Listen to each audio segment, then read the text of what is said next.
welcome to the Light Gate. We are live to you coming tonight on this nice Monday night from United UPRN Public Radio from New Orleans. It's 107.7 and United Paranormal Radio Network at 105.3. We're on Roku and we're on YouTube and we are on Facebook and a few other applications and platforms. I want to let our Roku people know that we love you. We know you can't see us, but we will endeavor to explain everything so that you know exactly what's going on in our show. Very cool. Yeah, I'm excited. We've got a really amazing guest for episode 9 of The Light Gate. As you all know, I'm Preston Dennett, and my lovely co-host is experiencer Dolly Saffron. I'm very happy to see a bunch of familiar names in the chat room. I want to give you all a shout out because I truly appreciate you showing up. Hi, Brian. Hello, Gray Troll. Rad Peanut, always good to see you here. And Scuba Maru, Girl in the Desert, how are you doing? And DGK. Hi, DG. Yes, thanks all of you for showing up. Here's Dana Matthews and Hi, Dana. Janice Comet, and a lot of you are showing up. This is awesome. Mal K, M Wang, awesome. Very cool, you guys. I really appreciate you coming to listen to us tonight. I'm really excited about our guest. We met him when we were doing a podcast in a different language, actually. I'm not sure, was it Mexico? So, yeah. Somewhere like that. Yeah. But he translated our answers. So he is actually fluent in both English and Spanish and was an amazing guy. And the more I learned about him, the more impressed I was. And his name is Martin Rivera. Super excited to speak with him. He's a UFO researcher and an experiencer, and really actually has an amazing resume. He's a quantum hypnotherapist. Now, this is a technique that was first developed by the highly regarded researcher Dolores Cannon, who, if you haven't heard of her, you should definitely look her up. She's hugely influential in this field. And Martin has been studying the subject of UFOs and ETs and other subjects for many years. He uses the technique of quantum hypnotherapy to help experiencers remember and process their otherworldly encounters.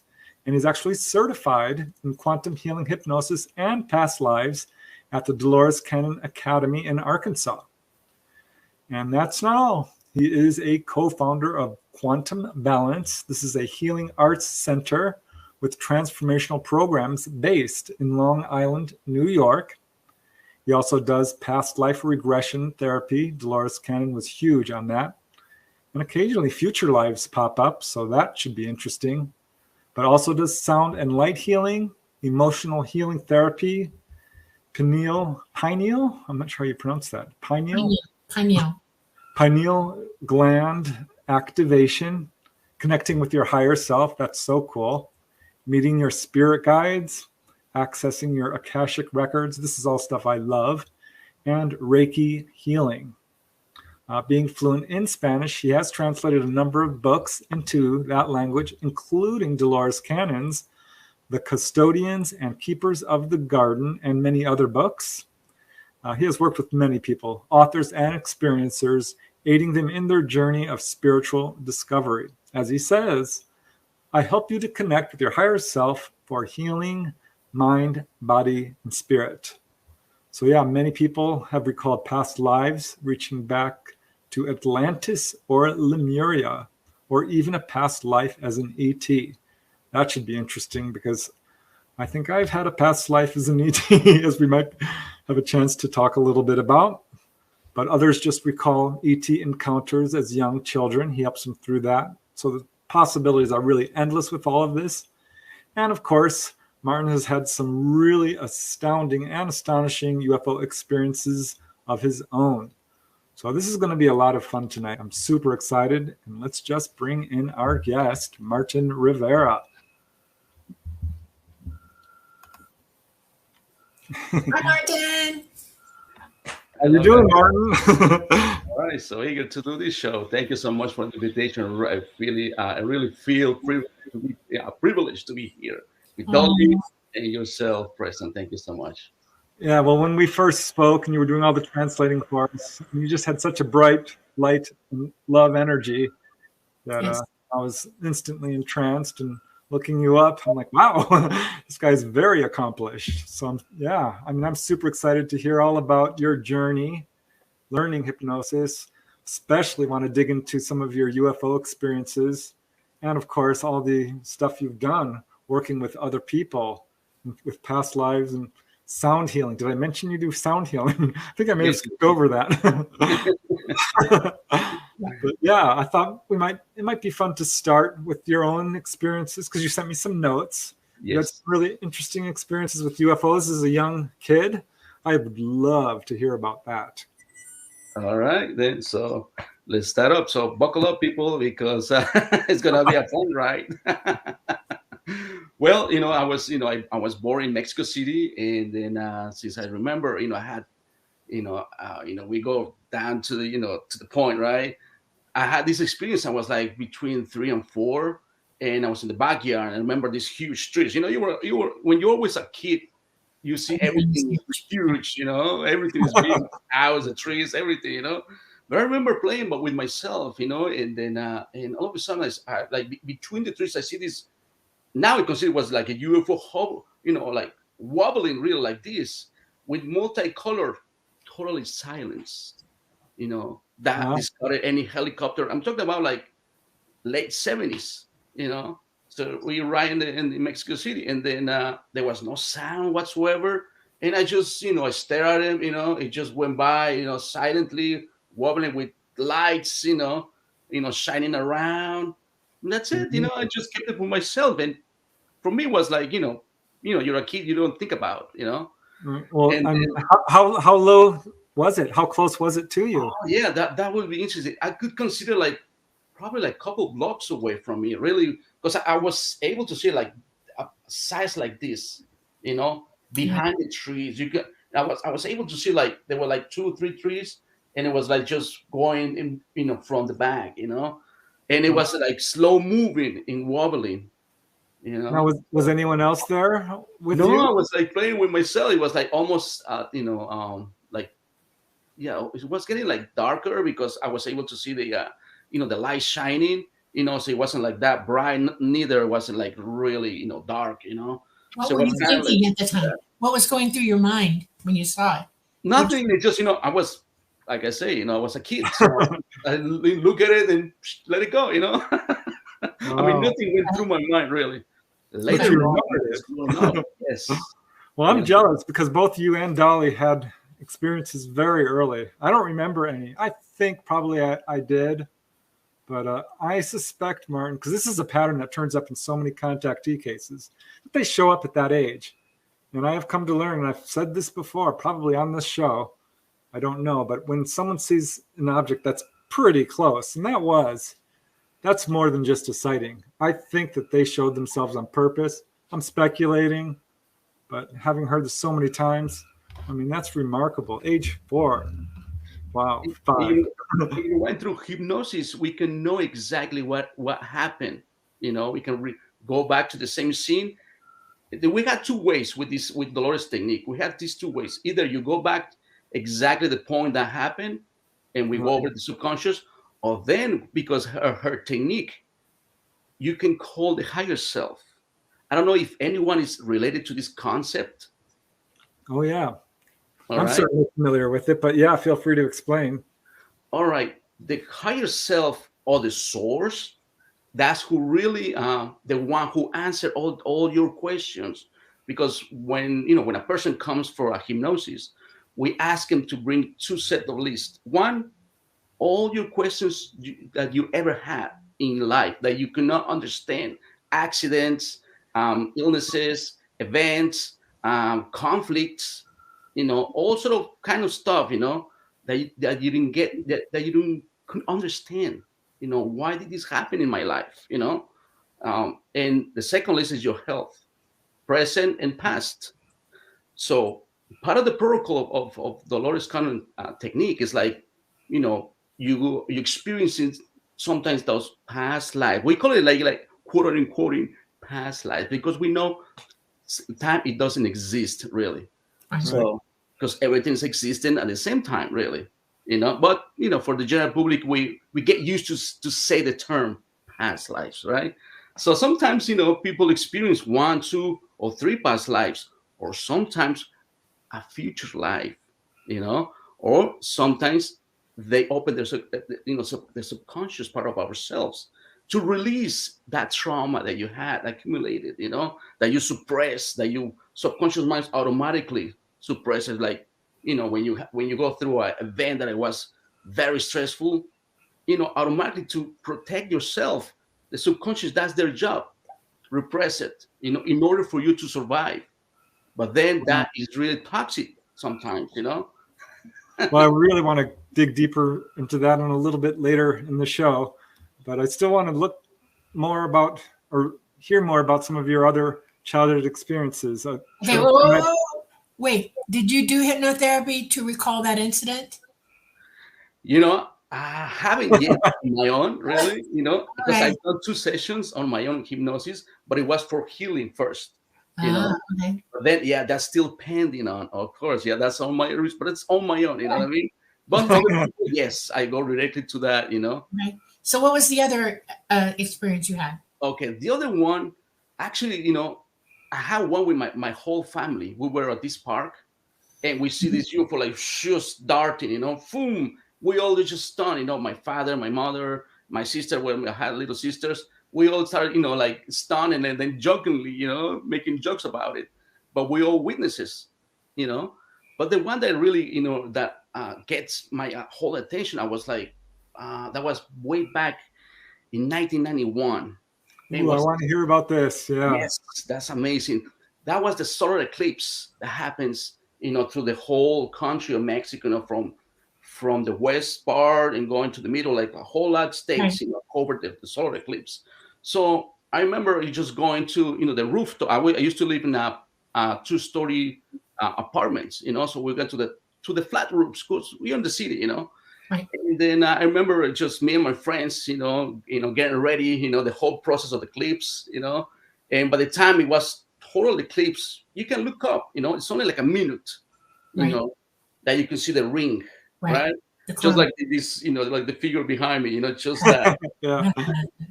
And I remember we were looking up, that was amazing.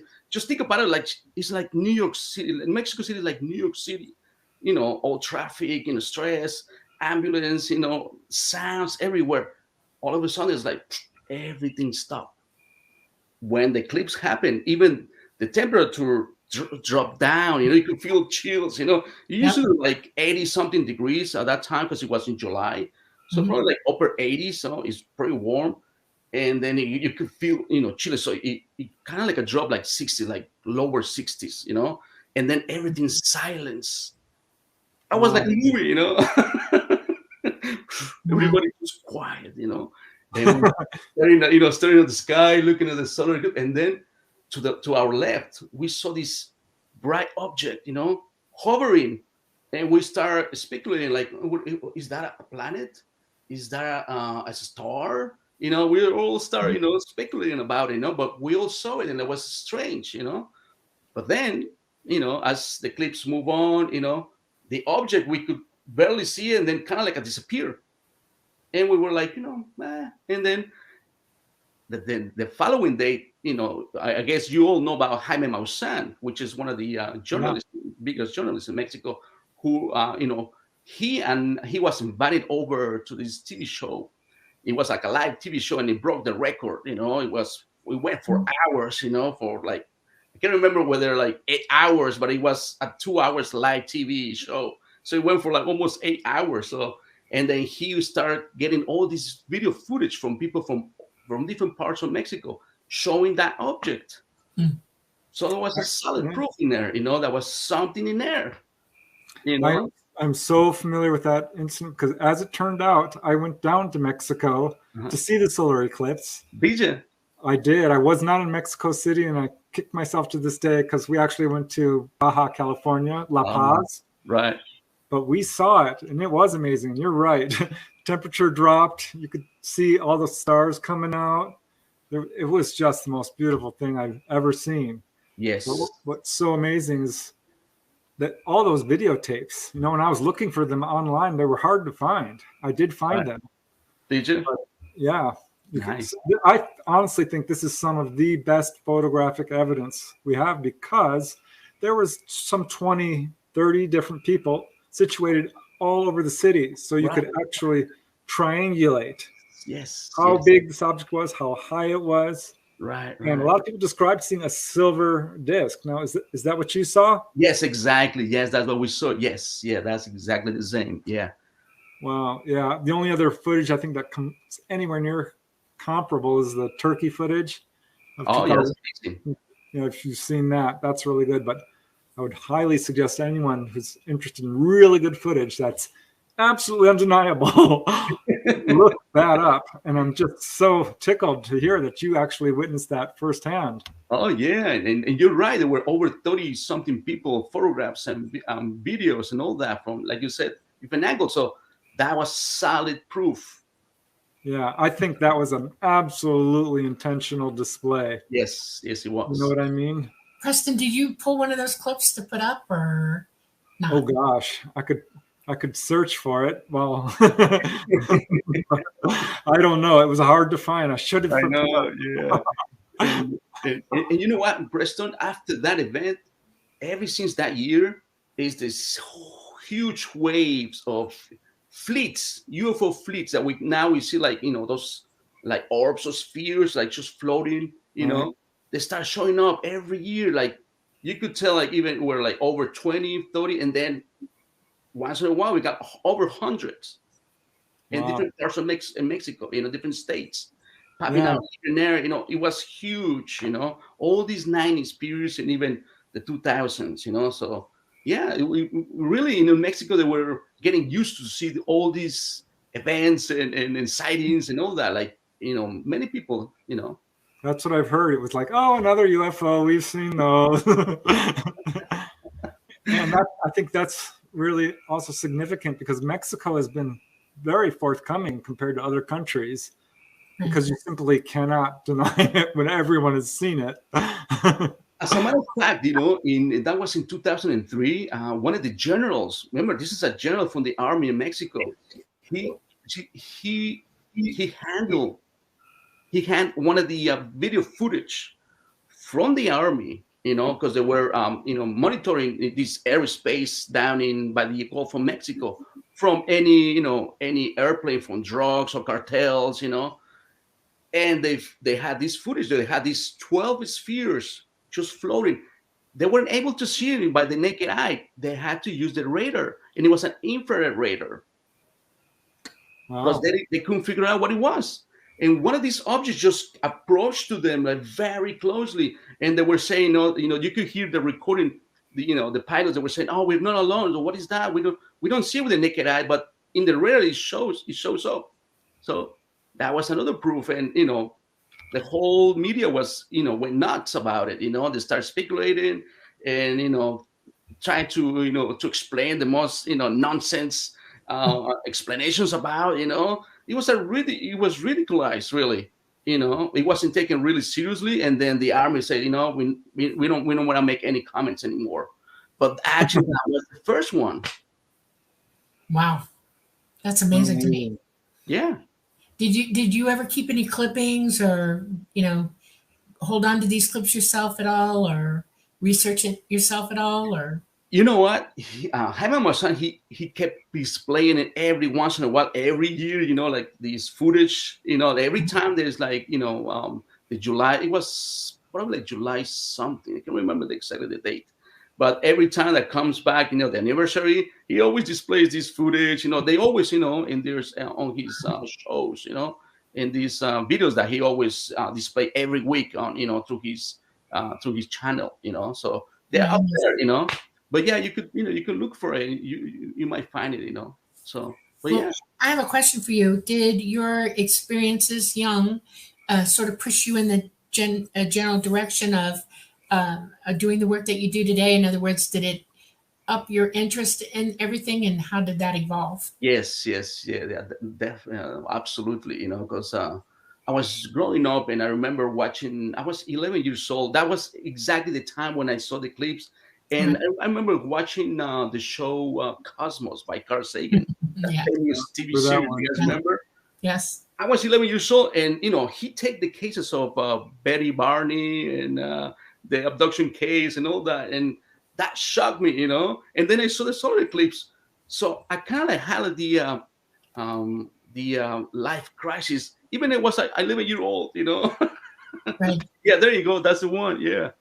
There, that's the Mexico. I found a Yes. still photograph. It's not great, but Yeah, not great, it's but in yeah, a but metallic disc. yeah, yeah, Yes. That's a yeah. good picture. Yeah.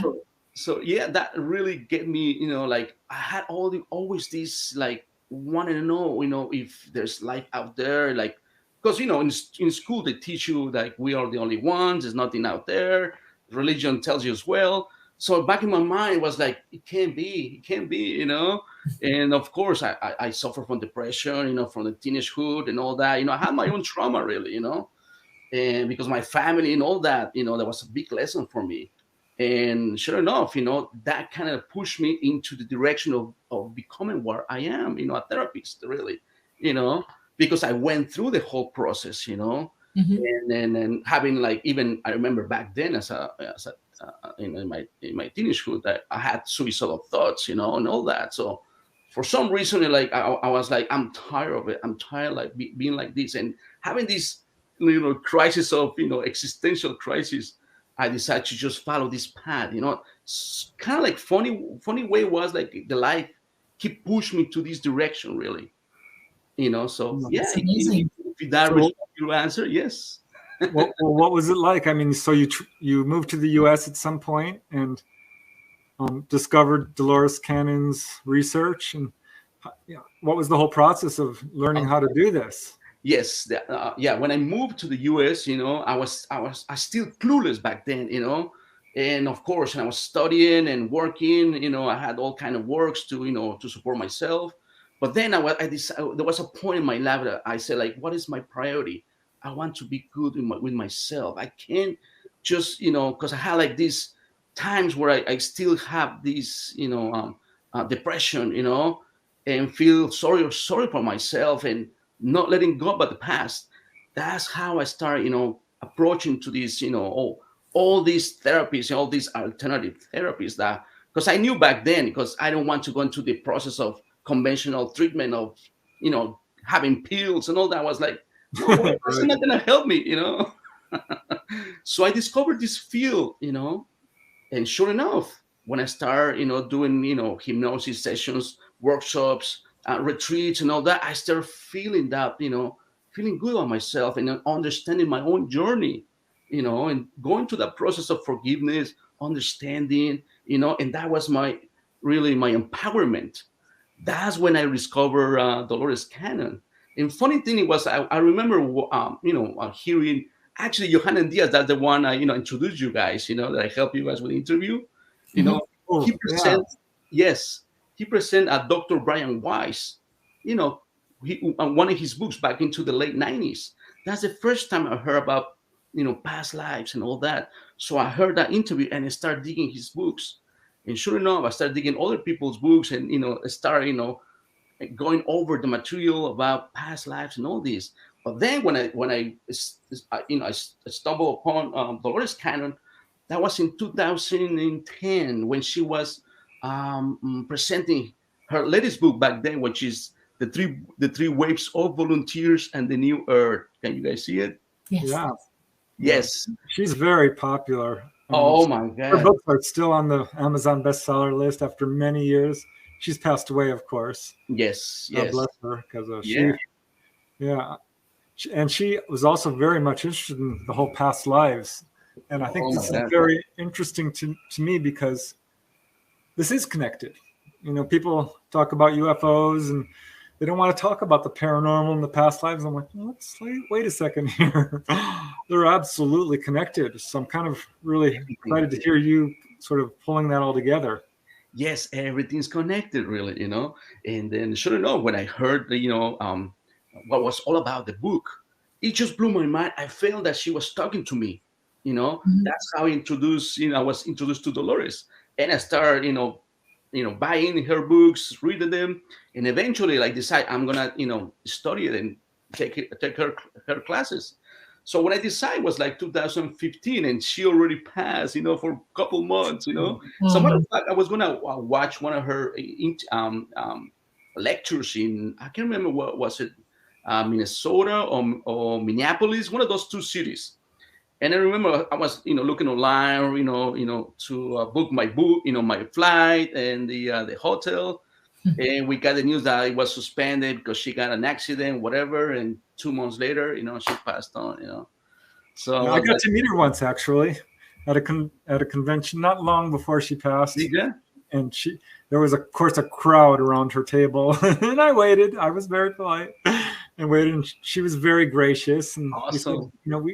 I just briefly spoke with her because there was a lot of people who wanted to I talk know, with her. right? But what a Yeah, neat lady, and her books are they mind stand blowing. out because she doesn't edit. She's not interested in overlaying her own belief system over No. things, but would actively talk to people and then start having conversations with them while under hypnosis. Oh, yes, that's exactly her technique. Yes. Yeah, so I know a little bit about it. Right. so, so how long did it take for you to become like certified? You took all Uh, these classes and it's actually, a whole year, really, because they have like courses. So I Mhm. went, you have to practice. The beautiful thing, it was like on the first level, because there's like three levels. The first level, right, you know, students are allowed to practice into each other, part of the graduation. So you have to go through the process.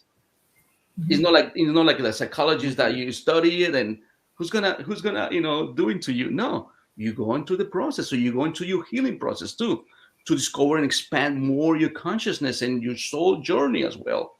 So right, that was amazing, because that we had we had paranormal events even in that day too.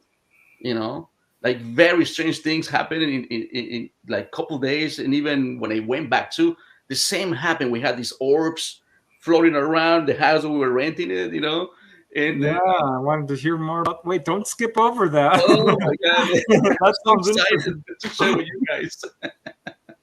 Yeah, But yeah, describe that. Well, I mean, because I've seen orbs a few times. I had an orb come down in front of my car, and I had missing time. DJ, I was once at a channeling session, right, and I was talking with my sister-in-law Kisara and another right, contactee, and I'm just talking to her, and this orb comes scooting down between us, and it looked kind of weirdly interdimensional. So I didn't right. really say anything until my sister-in-law Kisara shouts out, "I see that!" and then Wendy, the other lady, I'm like, "I see it too." So what was your experience? Like seeing these orbs, Oh my god. The funny thing is, like, it was like six of us, right? And then that was uh the night exactly when we finished. We finished the second course.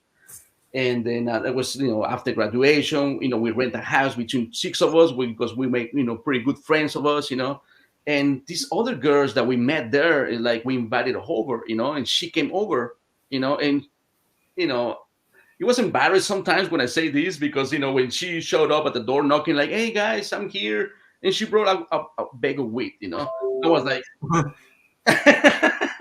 all right, like, personally, I don't smoke, I don't drink, and I was like, but I never judge. So I'm like, whatever. So like two or three of them, they came out to smoke, right? So me and other two girls, I was cutting a watermelon, actually. I was in the kitchen, cutting it, and we just talking over, whatever. And then like half hour later, one of them came back in, goes like, guys, come out. We seen these orbs floating around the house. And in my mind, I was like, these guys are just hallucinating. So I kind of like came out, reluctantly, and I go like, so I went there and I didn't see nothing. It was like for pretty more than 5 minutes. So I was like, where are they? I don't see anything, And then I remember, like, I was gonna say it loud, like, I don't see. I was gonna say the word nothing, Then this orb came from a top of a tree, a pine tree, a tall pine tree, came over like slowly, and it flashed a beam of light in my face.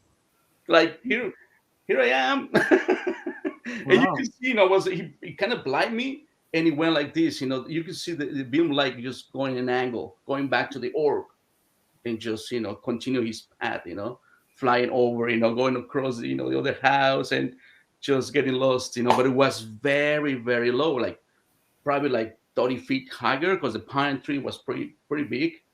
So probably Did like you feel 30, 40 anything, feet. or did you get any messages, or feel anything, or? No, we all get like really excited, But then, yes, after knowing that, at that time, I was having a session with a client. Here's how my method is. When something I experience or something else, I have a client that doesn't know me or doesn't know other people. Then when we talking to higher self, then we can make these questions, and then Right. we have the answer. See? Very, very cool.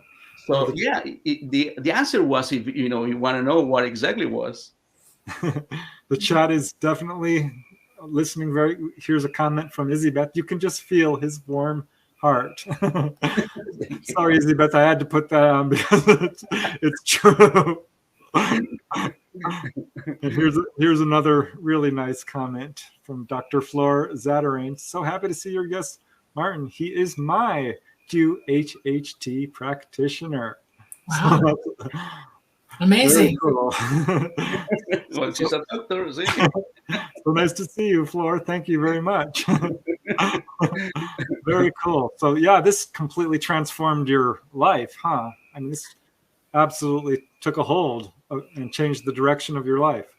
Exactly. So yeah, I was able to ask these kind of questions sometimes with clients, and yes, I had an answer back from higher self explain us that we were related, because that was part of my plan too, and they using my consciousness to be aware of this dimension, so other people can see them.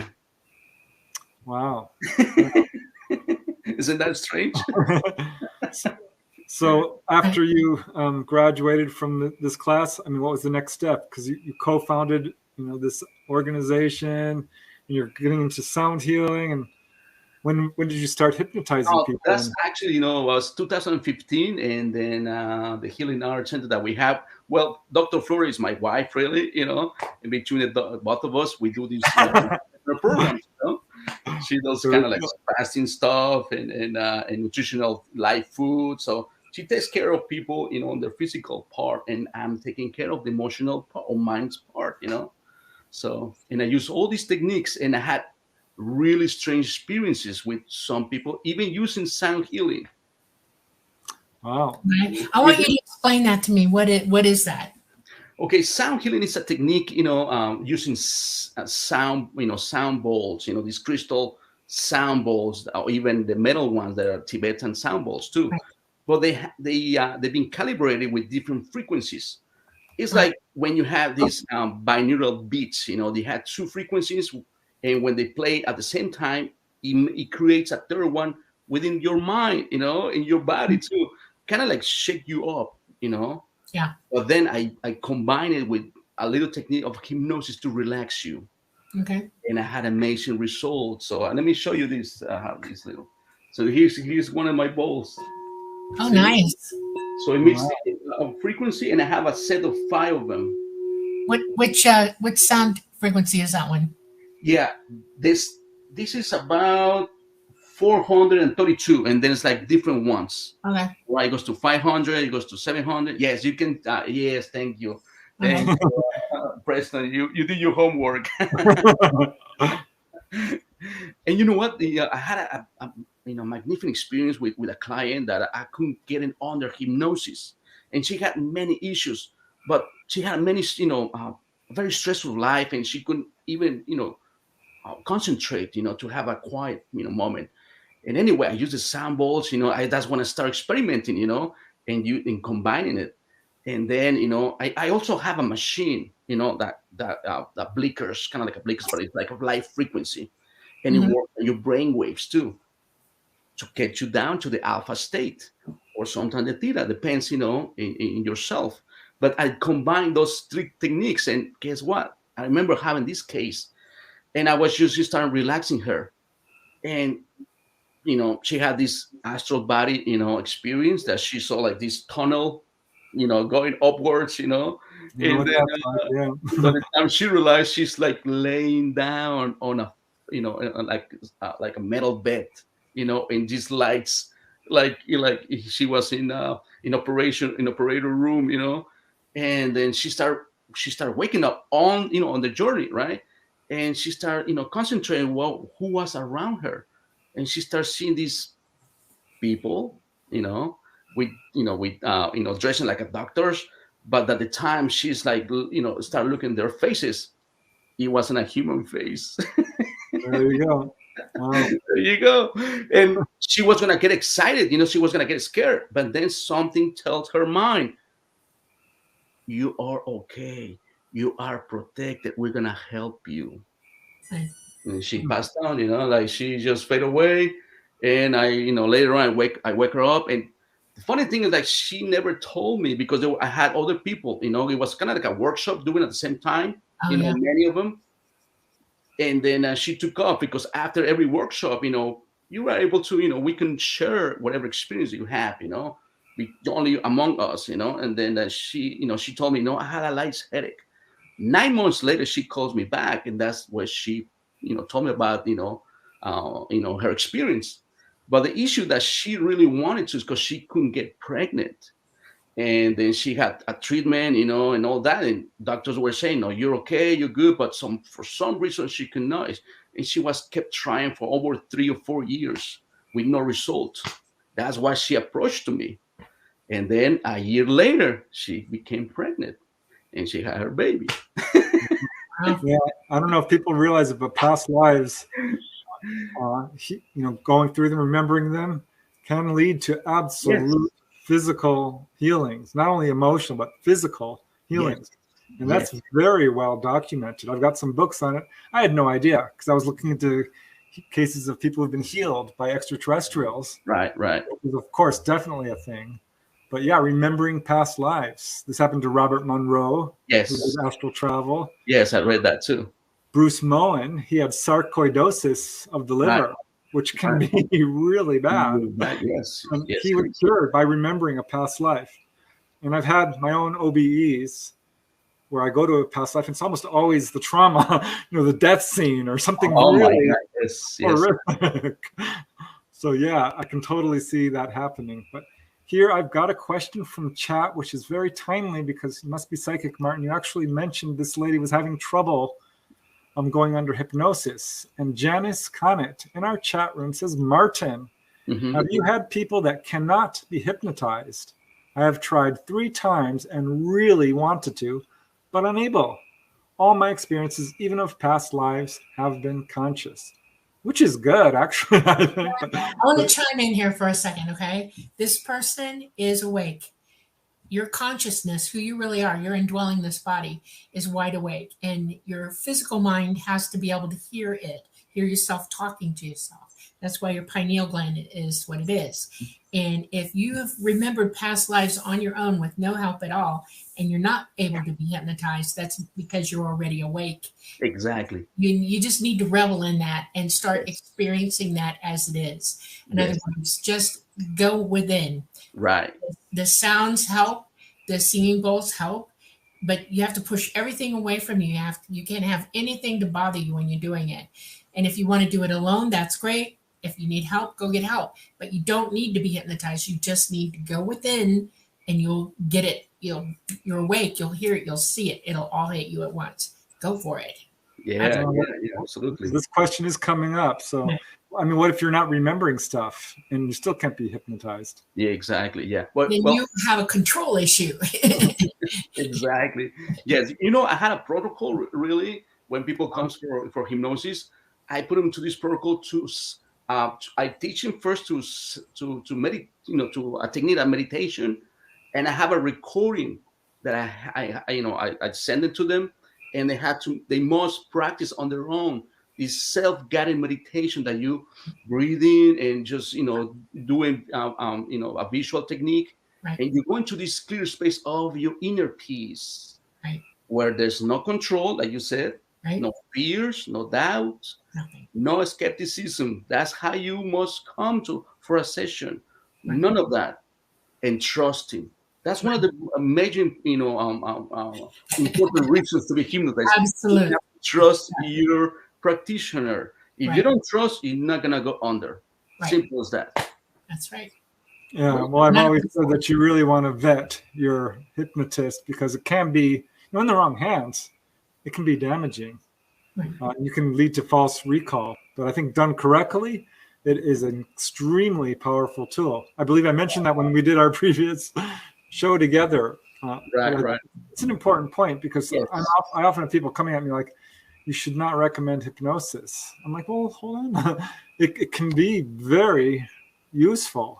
It is, and the things that I love from Dolores Cannon was I study other, before I deep dive into her school and all that. I was searching for which one would it be more suitable, because I really want to get the bottom of things. When I discovered that you have an access to higher self, which is the part that knows everything about yourself and everyone else. Right. And it's really, for healing. Thank you. Perfect. That's exactly true. Yes. So when we tap into this source of knowledge, it tells you exactly what was your soul journey. Why are you experiencing this illness, these discomforts, accidents, relationships, everything that you think of possible that you really wanted to know exactly. Why I had this drunken parent that he mistreated me and all that. Was it fair? No. But then when you go into this past life, there's information there. And sometimes people go into ET lives.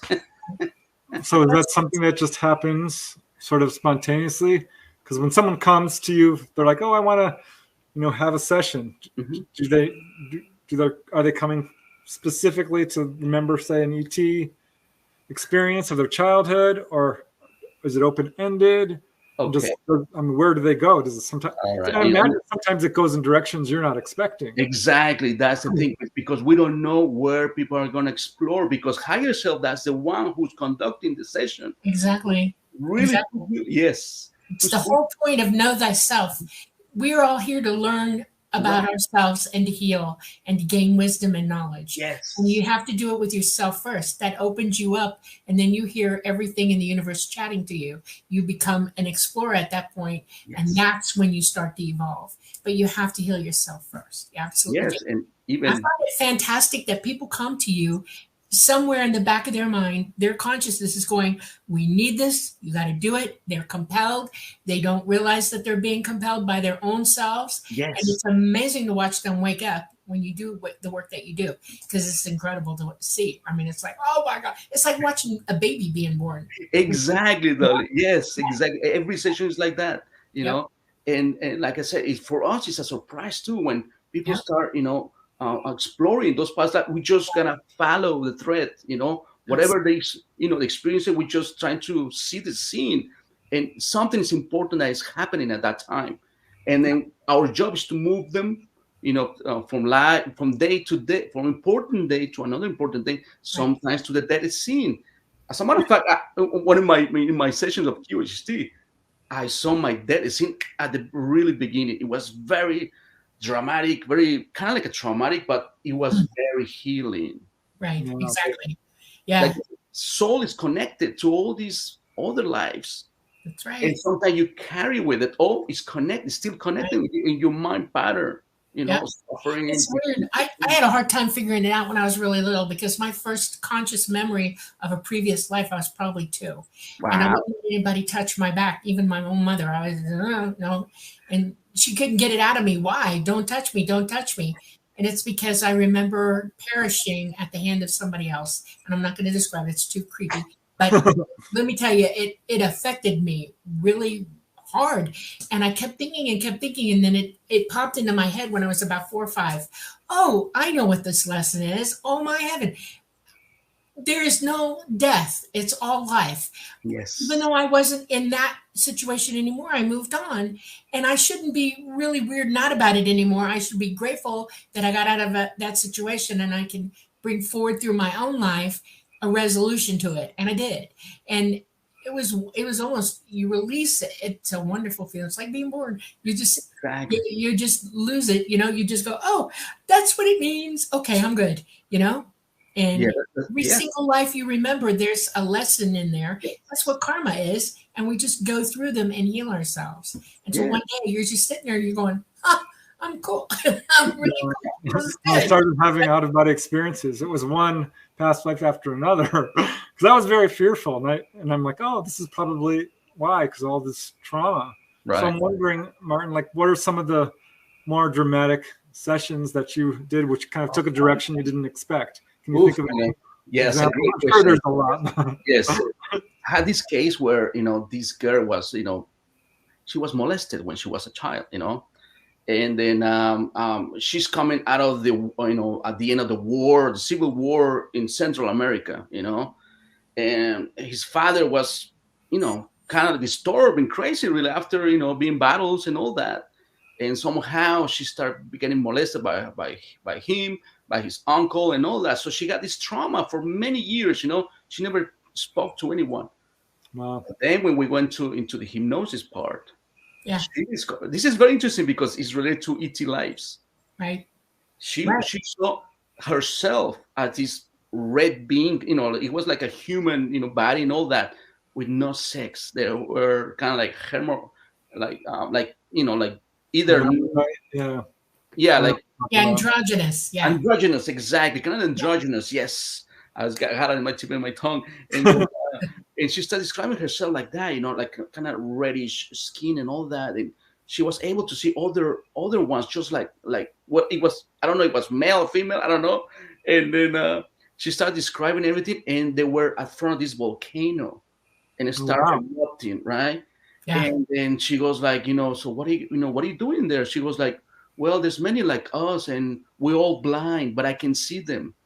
And I go like, why are they blind? Because that's how the dialogue goes back and forth.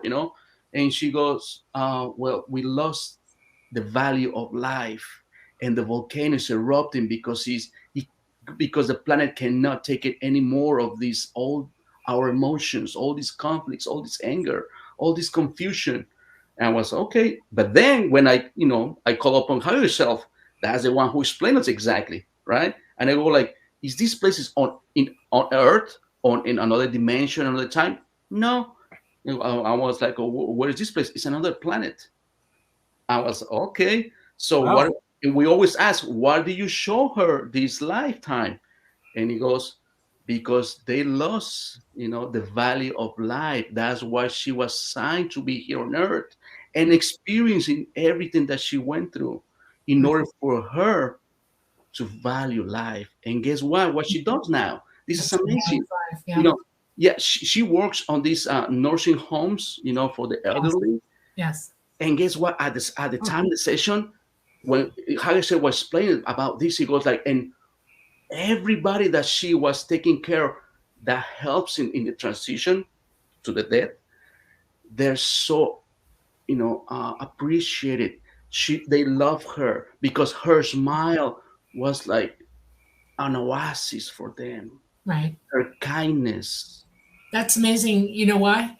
Because it's like that throughout the entire universe. That's why we're born not just here, but anywhere else in the universe that there's life, and Yes, that we have free access to all of it. yes, And the really cool thing is that it's a lesson in that we really all are one, and that we are yes, taking care of one another, and that's our exactly. purpose. That's our absolute purpose, to help each other learn, help each other grow, and move through, and work on yourselves as well. And it's amazing when people affirm that, and they hear it, they know it, and then they start living it. And Yes. that's awesome. Oh I my like that you God. do this. I love that you do this. This It is a was. thing Thank that, you so much. It was very motivating. I had my tears down, really. I have to confess. yeah, I'm kind of like empath too. I can feel people's emotions, yes, and you could, I have a little bit of footage, for her, for my clients, for their own use. And I remember having this, my voice recording, because sometimes they speak so, lower. Even I have a Mhm. microphone here, a clip of microphone, but I always have two devices. Because sometimes the energy can, interfere with these devices. So I have the second one, a voice Mhm. recording, like almost, Yeah. closer to the mouth, and film it, Yeah. And I remember shaking my hand like this, but I was focused, and my tears, streaming down, because it was very moving, what she experienced. And of course, it was Right. so healing for her, and she was able to understand why all this happened to her Right. in the ET life as well. That's amazing. That's amazing.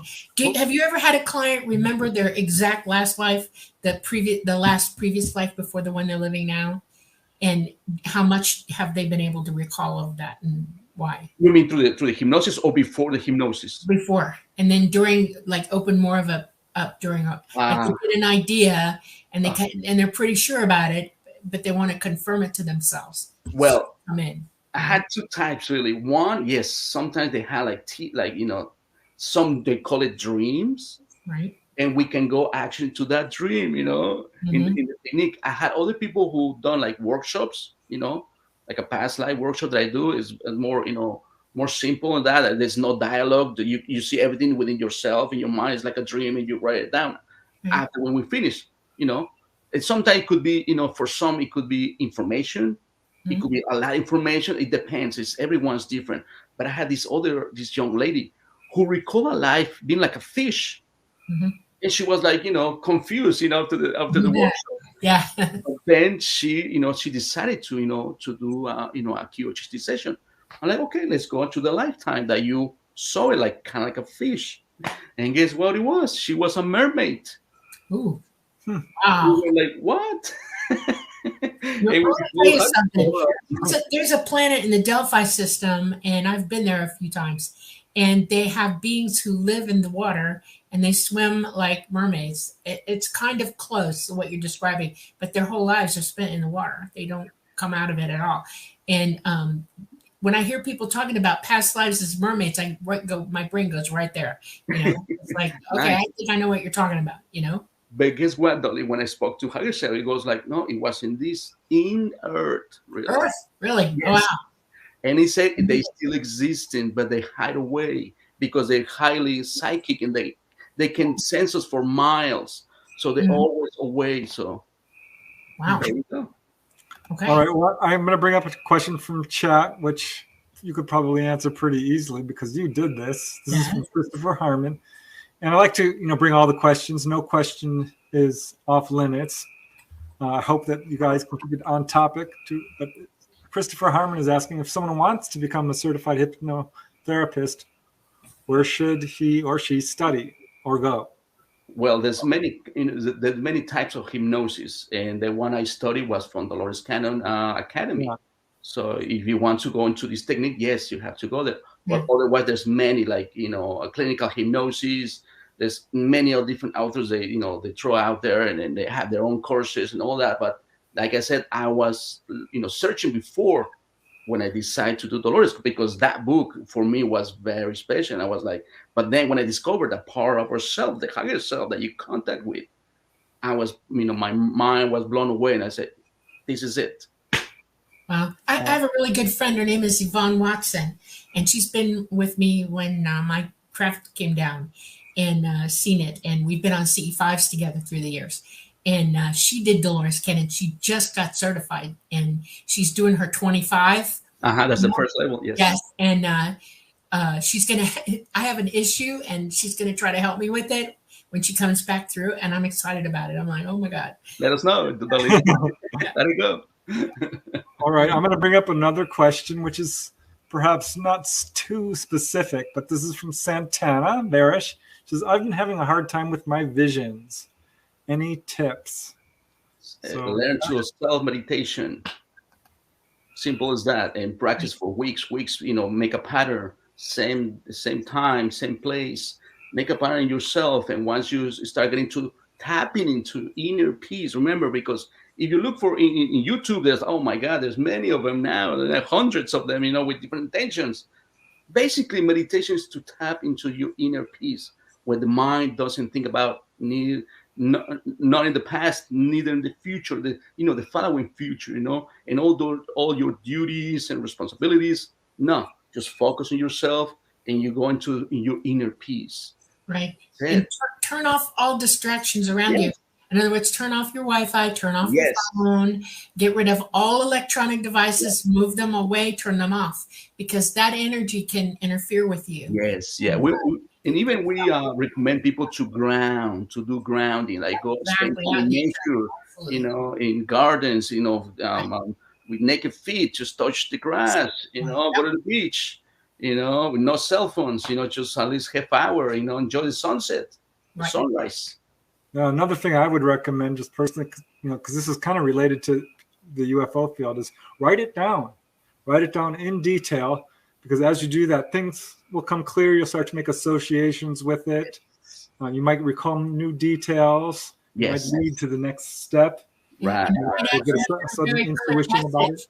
Right. You'll hear a clear message from your consciousness Yes. straight into your physical mind. You'll be reading through it, and all of a sudden you go, "Oh my God, I see it! I see it! I see it! There it is!" And it'll trigger you. Yes, Preston, that's part of my protocol too. Because once I give them this recording for self meditation, I always tell them, write down if you have any visions, or nighttime when you wake up, write it down. It could be a vivid dream. We never know. And guess what? Yes, every time I have a client, they go, "Oh, I had this." I'll just write it down. And when the time comes for the hypnosis, we ask higher self what exactly it was. And it's amazing, like you said, sometimes they happen in past lives. Sometimes there's a higher self message too. We don't know. It could be anything. Right. Well, there's a bunch more questions in chat, and I have a bunch of questions myself, but we do want to take a very brief station break and let everyone know that you are watching The Light Gate. I'm Preston Dennett. My lovely co-host is Dolly Saffron in that direction. And our guest is the wonderful Martin Rivera. You are listening. I mean, we're streaming on several platforms, including United Public Radio Network and the UFO Paranormal Radio Network. We're streaming on 107.7 and 105.3 PM in the beautiful state. I always say that, beautiful city of New Orleans. And yeah, on several other platforms as well. So thank you all. We're on our second hour now, and I'm loving all the questions from chat. And I've got several more of my own, Martin. These questions are coming in fast, so I want to try and keep up, because the show starts to move in different directions, and then right? The question becomes a little irrelevant. So I want to bring this one up because I think it's important. People are talking about DMT, which is a drug people are using to sort of, I don't know if the word artificially induce is the best way of putting this, but that's kind of how I look at it. I personally don't recommend it. I think you can have that kind of experience without DMT, and hypnosis might just be the way to do that. So would you comment on Gray Troll's question? Can Mr. Rivera induce a DMT-like experience with hypnosis? Yes, of course. That's why I had these workshops, like the pineal gland activation and all that is my protocol too for people too. I'm having, coming here, and I have this device that it's a light frequency, and it blinkers and had different patterns and all that, and the sounds and all that. It's really your brain have all that chemistry. The pineal gland, that's what, when it activates, has these crystals, and people see colors, geometrical patterns. And then that's when they're having this astral body, or there's these downloads. It's all kinds of stuff that people experience. But then when I have it, once more again, when I have it for hypnosis, we ask all this experience through higher self exactly. Because remember, I don't channel. I'm not, I don't do readings, none of that. People, discover their own truth through hypnosis. Yeah, I would like to add to that for 1 second. A drug that you physically takes control of your physical mind, and you're no longer in control of yourself. Exactly, yes. And you want to be in control of yourself. It's your experiences, your mind, your higher self. Yes. And you don't want a drug taking your physical mind out of this, giving you no control over it at all. You want to be in control. That's why what Martin does is very important because he's helping you take yourself through this without Yes. aid, and it's better for you. Thank you, Ali. You did it. Well, that brings up the next question from one of our listeners, which is Donna's happy hour. And this is a great question because I was wondering about this myself. And Donna's happy hour asks, question for Martin. Have you had patients that get so freaked out they get mad at you? Zero. Even they had the most crazy or like non logical experience on this technique, either past life, future life, ET life. No, because everything makes sense for them. Remember, some of my colleagues, they are able to publish their session in YouTube, and you could hear all kind of like crazy stuff, just like I mentioned, being like a mermaid and all that. But guess what? For us, for a third person who hear these recordings or these stories, it might sound crazy. But guess what? For them, it doesn't. There's no fear involved. If you're out of control, fear is something. If you don't understand what's happening to you, Exactly. a fear response. But if you're in control of yourself and you're in a good space, and somebody is walking you through it and is positive with you, the experience is it shines a great big light on everything that you're trying to understand. And in the light, there is no fear, none. Exactly. And this technique, for us is the most optimum way is that you go into the somnambulistic state, which is kind of like a trance you're not aware of. I had clients, they go into that deep state. And when I wake them up, I always asking, how long you think the session, lasts? Yeah. And they go like, 15, 20 minutes. And I show the recording 3 hours, 2 hours and a half. Wow. Well, that goes to show that time is not what we think it is. Yeah. There you go. So I have no one, because when they come for a session, they already practice meditation for 9, 12 weeks before doing the hypnosis. So they're ready. Well, I will say I did interview a guy who went to a hypnotist because he had insomnia and a fear of intruders and all this stuff. His mom had actually gone to quit smoking. Right. And he recalled an ET experience that completely blindsided him. He was not expecting it. And he woke up and he was mad. And he started shouting her, you put this in my head. And she said, no, I didn't. Listen to the tape. This is recorded. You had this experience. Your mom had the same one. She was there with him. And he started crying. He profusely apologized. He's like, I'm really sorry. It was just a lot. And it helped heal him quite a bit. Right. It started to actually it opened the door to bring more memories. So is that something that you see when someone has a session? It starts, the session will bring in so many memories, but then afterwards, does more come following it sort of naturally? You know what I mean? Some of them are really crying during the session, but they're under hypnosis, really. But they understand that part of themselves. Why, remember this kind of technique, it's focused on to the healing. Right.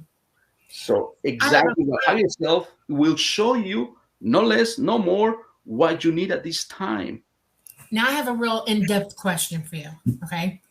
Uh-oh. When you're dealing with somebody, we all know that emotional pain stops people dead in their tracks. Mm-hmm. They'll climb up faster from emotional pain before they will from physical pain. And they'll drag emotional pain lifetime to lifetime to lifetime to lifetime. And what people don't think of sometimes, or they don't realize, is that emotional pain can stop you from moving forward, but you have to go through it to understand it. And how do you deal with that?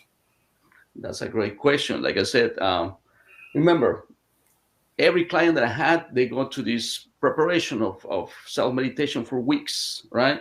So they come now with the sense of coming for having a nap. That's it. Yeah. And they hand me this list of questions, and that's my job. Once they experience whether past life where higher self show them, then we call the higher self, and then that's how they start, having this healing.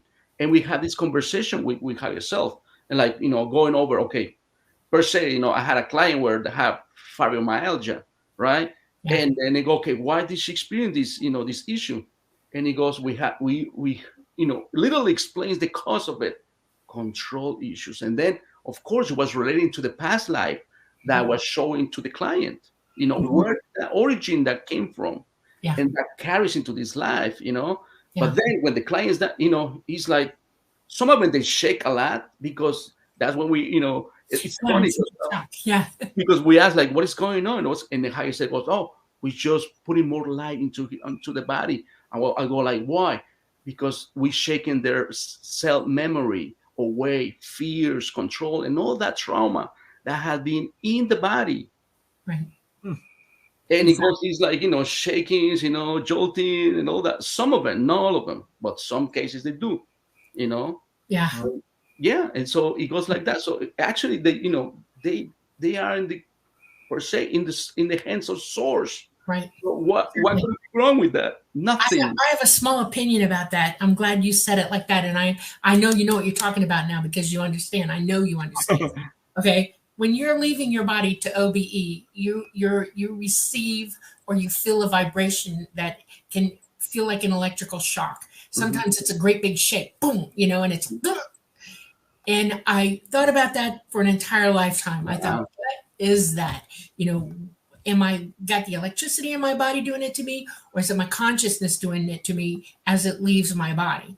Am I feeling my consciousness energy? I mean, I was like all twisted up trying to figure it out. And I came to a conclusion. Your consciousness is all light, and it's all energy. Yes. And as soon as your consciousness becomes connected to your physical mind, to your physical body, and everything, that's where the light's coming from. It's coming from you. Yes. That energy you feel, that electrical current, is coming from you. And it's amazing to me that you put it like that, because you're describing it exactly. Your consciousness, your physical your conscious being is affecting your physical body to heal it. Yes. It actually has been given the opportunity to get in there and do it, because we block it all the time. This belief system blocks it. Right. All the trauma, all whatever you think of life is you're creating it unconsciously. Exactly. This is so totally cool. Thank you. You need to write a book. I swear. You just need to sit and tell everybody, this is how it works. You should give it a shot, do all the reading, and start meditating. I mean, that's fantastic. So how many people have you worked with? Just a ballpark figure. I have a young career. I've been doing 8 years so far. Oof. And I consider the ones I really love, like very successful, is less than 100, really, but they had very, very profound healing and experiences, like way top, top of the head, like I said, sometimes they show them future lifetimes. Sometimes they eat life, sometimes the lives that you couldn't even understand, life as a rock under the ocean. Interesting. And there was a reason for it. Why did they experience that? So Penny Rummel is asking, where does Martin have his practice? So can people reach out to you then? And because we have some of your links in the show notes, which we'll post. Of course. I forgot to put the link on my own. I was in a hurry. Like, okay, let's go. Like Quantum Balance, that center, and it's bilingual. Remember, it's a Spanish version and an English version too. And I'm based on Long Island, New York. Oh, all right, Long Island, New York. Very cool. Awesome. Yes, and even people who experienced, per se, one I had, she was experiencing being a lava. Wow. In a volcano, she was part of the lava, and there was a reason why. And how you say, explain why was the reason. So it's those sort of things that people are experiencing to this technique. Your consciousness can go anywhere and do anything. You don't need to be born. You just are. You and are. If you want to go lay in a volcano and lay in a lava pit and feel the lava and be consciously in it, you can do that. That's real. You can experience anything anywhere. You can go interdimensional and you can experience it from different dimensions as well. Yes. Your consciousness is free to go. It is endless what you're capable of doing. Even timelines or parallel lives too. So stuff. Yeah. So you've had people go under and remember past lives way, way, way back to prior, what we would call, like Atlantis or Lemuria, right? I think you mentioned some of that. This is one of, it's not my session really, but as far as I know, it's from my colleague. And the client even wrote 2 books about it. Listen to this. This is mind blowing. because she was remembering being in Lemuria, right? And the time where the destruction of Atlantis, between the two of them, Lemuria and Atlantis. But then when they go back to see where is the origin of these civilizations, she was experiencing being an ET coming to Earth, Oh, crashing wow. on Earth. Yeah. And in order to survive, they start to, interbreeding and having, through like vitro, taking cells from the natives of the planet for them to survive. That's how Lemuria and Atlantis was, founded, really. So she wrote 2 books about, and even she got healed from a head tumor. Wow. And she's That's a teacher amazing. journalist too. So think about that. So if you allow me, I can show, her books, and here's all her books. So Oh, the Child of the amazing. Universe is the first one, and the second one is the Gift of the Stars, Yeah. and it's one of the most detailed accounts of past life that I ever encountered. so these So are a couple of the books that you actually translated, huh? I'm translating the second one. Someone else translated the first one, but she asked me to do the second one, Oh, and there's a wow. whole lot detail about this, program and these beings coming from another star system. And amazing, they described Amazing. Atlantis at the end, why it was destructed, the whole thing, it was like, and even how the survivors, what happened to them. Wow. It's mind blowing, really. So yeah, so Okay. that would Very be great cool. for you to have her in your show. Well, our chat is loving you. Santana Barish says, amazing guest tonight. Thank you, guys. Very cool. So I want to hear something else before it gets, because time is flying fast. Like Yeah, you gotta go over to the other experience. But I want to hear about Sisto Paz Wells, because I am Okay. a huge fan. Do you? I've never met him, Uh-huh. but I know he was one of the figures who spearheaded sort of Yes. CE5 movements, which Right. is very popular now, but he was doing it years ago. And I wrote about him in one of my books, The Healing Power of UFOs, because there was a case where he was there in Sebago Cabins, New York, held a session where they walked through I forget what it was called. Sendra. They call it Sendra. Like a portal. Where they did all the meditations and stuff that you're talking about, very much like.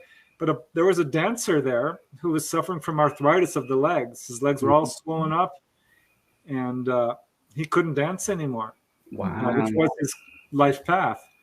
And had an encounter that night. I mean, UFOs came down. The people in the community around saw them as well. So they were just innocent bystanders, while the actual group had an amazing encounter. And he was healed, physically healed. And I looked him up, and wow. I mean, Mission Rama, I think that's what it was called. Yeah, Mission Rama is the group. Yeah, yes, those are the ones. Yes. So you met him, right? Or yes, yeah, I met him. I've been with him in these pre-scheduled encounters twice. I want to hear about that, Martin. Yes. Tell me everything. I'll send you the picture. Would you like to, display the pictures that I sent it to you? Are you able or not? Yeah. Oh, is that the one without the large group of people? Yes, with the ones standing up doing mantras in the stone. Okay, There's like a monolith. Yeah, I'll pull that up. Yeah. Awesome. Yeah, just while I'm speaking about this, yes, actually I discovered this Sixto Paz in the mid '90s. And yeah, Sixto Paz Wells. He's a contactee from Peru. As a matter of fact, his mother, he's from the U.S. And guess what? He was banned to come into the U.S. for over 20-something years. She was able to come back to the U.S. in 2014, 15, something like that. See, this is the there's like a 3-day retreat, or it's like camping in the woods. But this is a special place in New Jersey where there's like these monoliths. They're like probably we know about those. Yep. And actually there was the Native Americans considered sacred.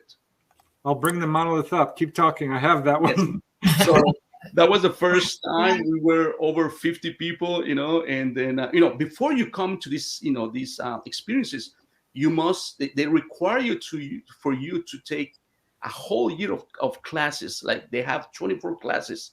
and the coordinators from each group, either there's each coordinator from every state. As far as I know, in the metropolitan area of Connecticut, New York, Pennsylvania, there's like small groups. So for you to be in these encounters, you must take these classes. Otherwise, they're not allowed it. You know why? Because they're right. People sometimes want to come over out of curiosity, and they have this fear kicking out, and disrupt the whole, Yeah. the Well, whole. it's ET's absolute message to everybody. You know what it is we need to open ourselves up and wake up and to have communication with them. And we can't do that until we do the work first. We have to Exactly. work ourselves Yes.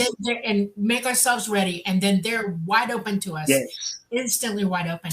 And so they want you to come to these CE5s ready. They want you to start being psychic. They want you to start meditating. Yes. They want you to understand what's going to happen to you, because there will be an experience. It's personal.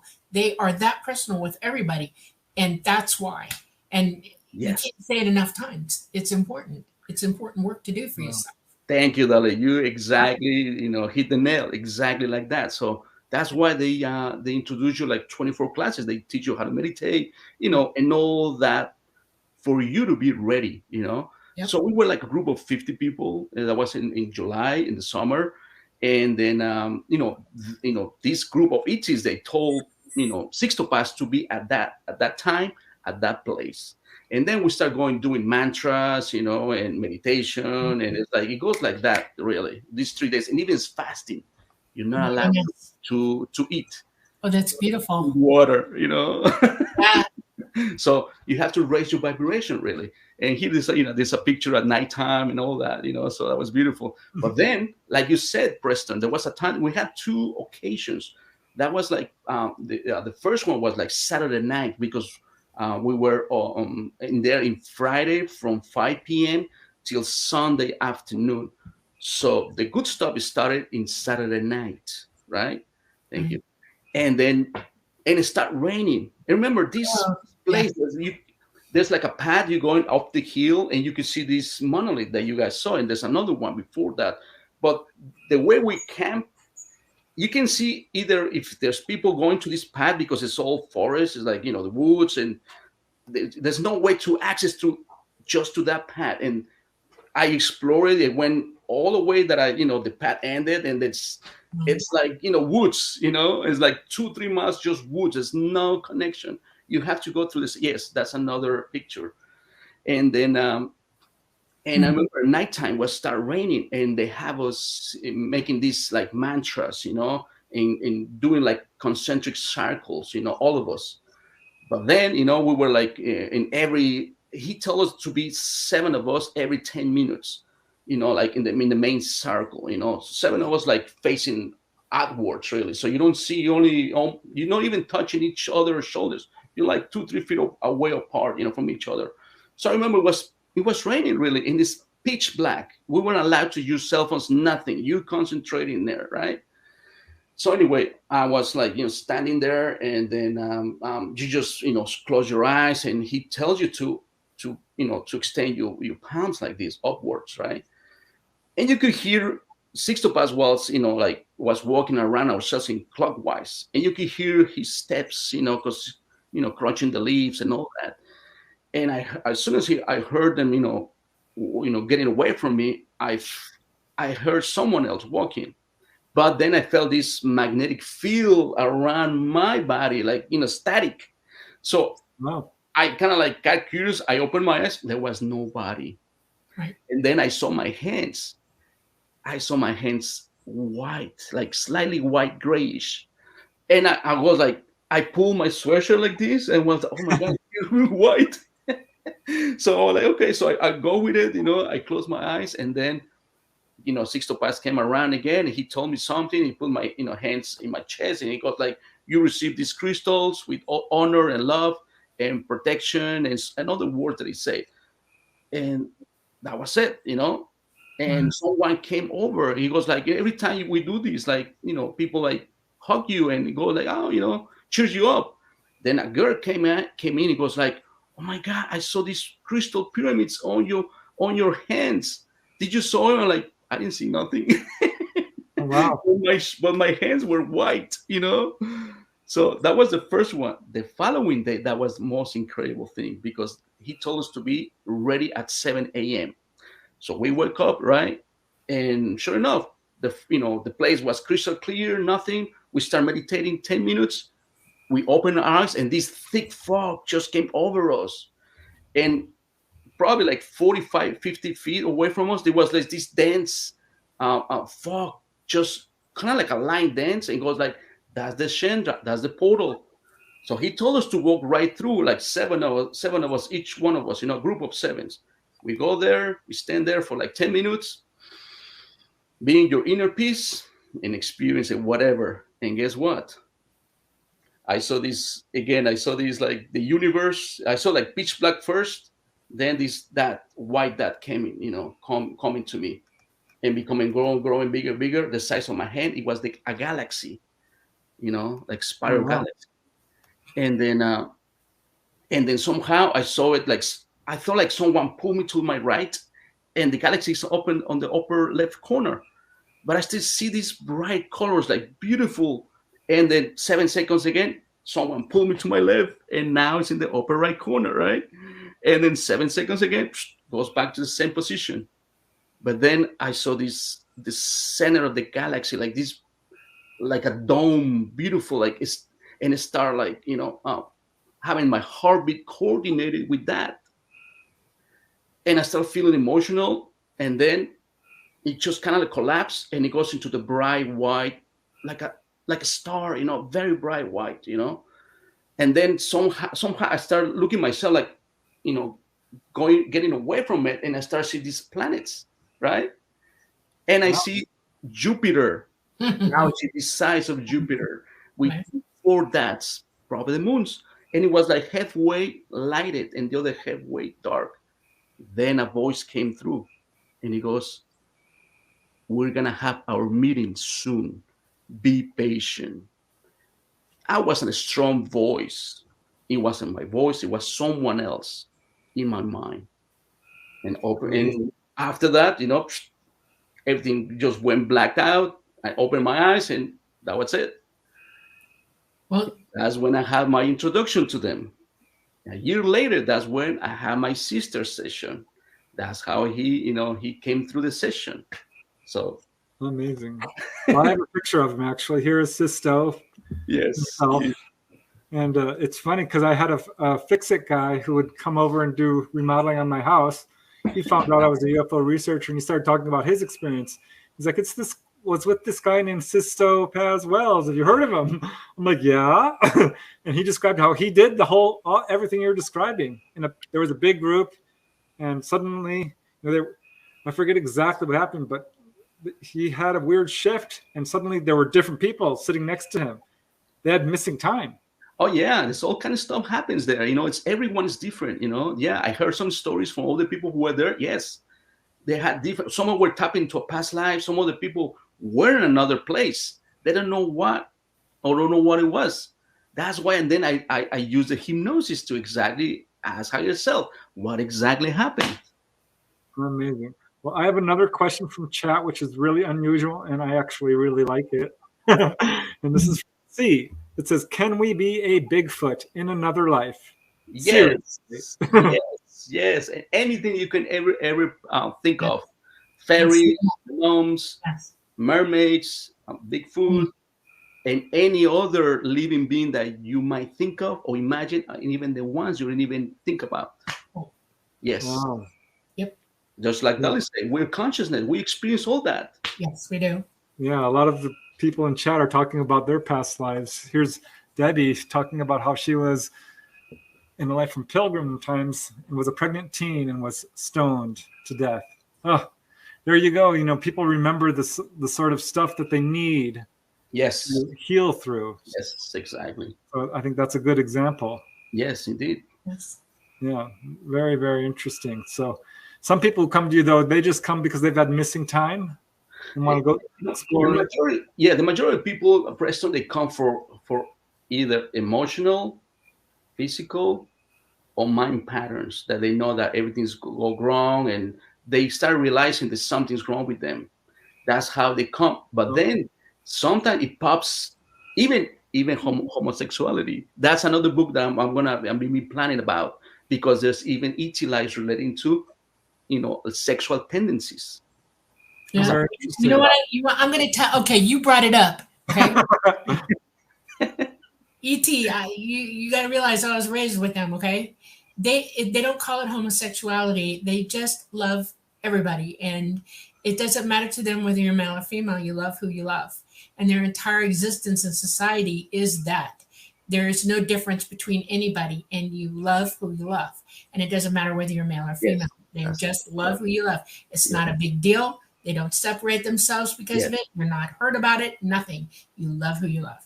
Yes. And when you take that kind of pressure off a human being or any entity conscious, because our consciousness is both male and female. Yes. We live dual lives constantly. We're either male or female. And love is the whole basis for the whole thing. Right. You love who you love. Yes. That's it. And So, I'm going to tell you just one thing before we move over. At least we found so far 6 different reasons why people experience all these sexual tendencies. But that will take us to another show, really. wow. Well, we might just have to have you back. Yeah, absolutely. There's a lot to share, but I just wanted to bring up this comment because I think it speaks to what we're talking about, which is from Santana Barish. Like, we could have been anything, even a dolphin, which Dolores talks about in her books too. I love that because, people are like, I'd love to see an extraterrestrial. Well, you should go meet the dolphins. I went and saw dolphins and got to talk to them. Yeah, and it was a really spiritual, transformative experience just meeting with them because, of course, I had not expected them to be that, I don't know, a loving energy coming right from them. Yes, even they have a frequency, they emitting a healing frequency, even for people who suffering some kind of condition, a mental condition, anything. Yes, in QHT session, how yourself explained, go to the dolphins, go to even horses. All right. Well, here is another question from C, and I think this is a good one. How do we know it's not imagination? And I would just kind of counter that is, have you been able to ever get proof? Because there are many cases of people who've recovered past lives under hypnosis and go to the gravesite like, oh my gosh, there I am. So is there any indication? I mean, yes. I know when it's just the emotions of it are so genuine. Of course, like I said, when we go over to higher self, that's almost 100%. I didn't say 100, but over 90% don't remember when higher self come through and start explaining about this conversation and explain about everything. Yeah. And sometimes I even ask other people's, information, issues that are, they're looking for me because they can't do it, in person, or friends that I have, whatever, they have paranormal events. I ask higher self, and when they hear the recording, they go, how do I know this? I don't even know this. So their doubt and their skeptical mind goes away, it goes out of the window, like, oh my God, it was real. And of course, higher self explained it in detail. Why did you experience that part or whatever past life or anything that happened during the session? Wow. Exactly. Right. Yeah. I'm bringing up another question, Dahlia. We can, if you have another one first. But here, let's just go with this from Doxy. It says, Martin, have you found statistics on male to female ability to connect with past lives? Yes. Well, that's my own research. I know there's probably, like, I don't know if it's documented or not, but based on my own experience and my colleagues too, there's even, I could say even there's like 70% of people comes for a session as females. And they are more connected, more easy to connect. Why? Because remember, males or men are more into the control and analytical minds that are engaged to. Yeah. And women are more connected into empathy is a woman's calling card. Right. Female calling card is empathy, pure and simple. They're empathetic from birth. Yes. And exactly. Males have to learn that a little bit, that might be what your life is about. That's you're learning empathy. So whatever life you're living, whatever sex you're coming in as, that's the lesson that you learn. You either learn the females lesson or the males. Take your pick. And Yes, and thank you, Dolly. And that's one of our purpose for everyone to balance that female and male energy, really. Well, Exactly. speaking to that, in my UFO research, it's evenly divided between men and women in terms of who's taken on board. But Uh-huh. my ghost research shocked me because the majority of people who saw ghosts were women and children. I have some men, don't get me wrong. Right, right. It was our Wow. towards But it has to do women. with being female again. When you're pregnant, you link psychically with your child, and you're already practicing being psychic with your child. Most women will tell you that they're having conversations with their baby and they can almost hear them. And Exactly. Yes. that's how that comes There to you go. fruition in their lives. And Yes. children are just psychic; they don't know not to be. So, Exactly. I have Yes. a million questions in chat, Dolly. Unless you have one, I'm going to bring another one up. okay. Okay, here we go.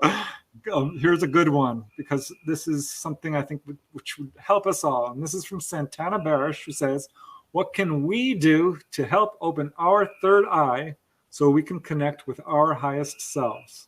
Well, go to Martin. This is what he does. Yes.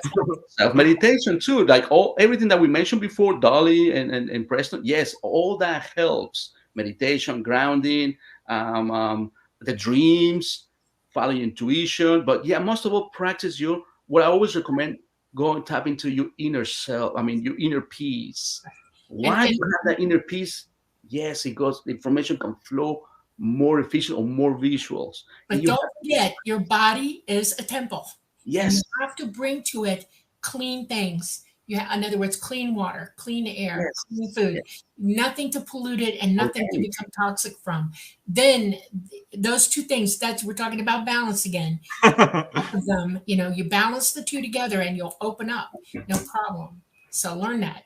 Yes, yeah, organic stuff, Yeah, toxic free, and no drugs and minimal, whatever, but yeah, no chemicals really. right. That helps a lot.